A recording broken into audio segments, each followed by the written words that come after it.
Guys, if you have yourself a 250SX or a Big Red, same motor, then this is how to remove and reinstall the output shaft. If you bump it at all of these little gears will love to come unaligned, especially this one here. Now this sits right here underneath both of the clutch packs for this semi-auto. So disassemble the clutch pack. Step one, buy the book. It will save you time and hassle. It's worth the $30 or $50, whatever it is. It's worth it. Next up, you're gonna remove the big clutch pack, the primary clutch pack, I believe it is. That is a reverse thread.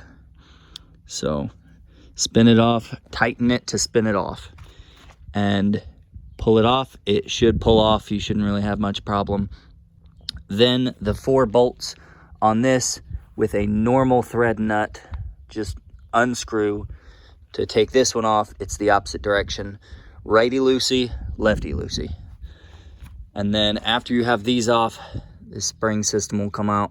You can pull this off. You can inspect them if you want to. I'm not going to at this time, only because we're going to pull it back apart just for clutches later. Now, if you skipped ahead or any of that, that's okay. But the main thing I want you to take away is do not just hammer this in or impacted it in or do anything like that. The book will say to get it seated enough that you can thread them in and then just screw it in. That will not work if this gear has come unaligned. A lot of times it will try jamming itself like this. So if you try and push that shaft through, it will not. It will push against the gear, and you can break this bearing if you put the gears in the wrong order, or if you tighten it without realigning that. So this is how your gears are supposed to be laid out.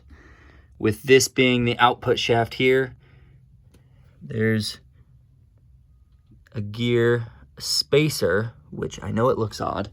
I put it in backwards, and that is how we got this busted gear, which is this one right there. Has an insert in it. I don't have an extra insert. I took it from this engine to that engine. And then this insert will be in that gear there. And everything else should stay in the motor. Even if you take the output shaft out and I shake this upside down, nothing else should fall out to my knowledge. Otherwise, there's probably something loose in there. But I don't believe there is. So this is that page again if you'd like to screenshot or take a better look. And good luck to you guys. Not a lot of fun working on these old Hondas. Get one more reliable and diagnose it properly. Don't throw money at the issue. That's my advice. Back to the video. We've pretty much snugged this all the way up. I am gonna hammer it a couple more times. If you hammer it and it's still not fully seated, lay the engine on its side and pull it out a little bit, maybe three inches should be fine, and then push it back in. Take this cover off, and then you can stick your hand right here through the hole and help align it with your finger, and just kind of shimmy it around. It won't want to line up if you're trying to shove the pin in like this, because everything will want to fall down, and then you'll end up with your output shaft sitting somewhere down here instead of in the middle, and it won't go through this bearing. We are going to be running this engine without that little bearing seat. I'm not sure where the broken one went. You can see this silver right here was part of the casing. Casing cracked when it was improperly installed and popped the bearing right out. I believe this bearing will still stay where we need it to. If not, that's a problem for another day. But yeah, so we're gonna reseat that, see if we can shove this in a little farther with a dead blow. If your bearing pops out and it's sticking out just as far as this shaft, then get a big socket. This is a 27 mil, it worked great. And one of these ball peen dead blows or something like that. And just tap it around on the outside, not the inside of that race. That will not be good. If you have already put it in this far and you'd like to put this gear on, we are going to take these Allen bolts out and take off this little guide, because you can't, as much as I want to, I can't just shove it in and have it lay flat enough to just shove on. It's barely at an angle here, so it will not seat properly.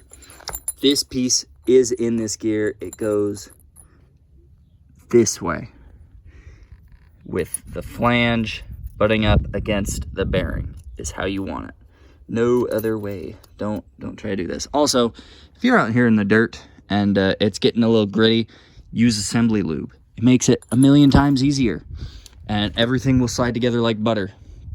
That's a massive help with some of these, and initially putting the output shaft in. Like I said, this is for the 250SX and the big red ATCs, the three-wheelers. This should be similar to the 250cc engines for the, I believe it's the fourtrax. I don't have any of those, but it should be somewhat similar. This shaft should be similar to the 350cc's and 300, something like that, because you can take the output shaft from this, put it on the 300, and then put the 300 into a big red or 250SX. So if you guys have any questions, let me know. I'm going to be transferring over a lot of parts from this engine, low mileage engine. If I can replace that gear, then I will. However, that gear is one of the gears. Oh, there's the broken casing. That is the broken part of the casing. It's only big enough I can pull it out when it's broken. Otherwise it catches. And I don't know that I can pass it through on the bottom or anything here. So most likely will not be replaced, but might look into that, because we would love to use this newer engine. Otherwise, all these little bits that look nicer are going to be transferred to the other engine. So good luck, guys, and keep riding.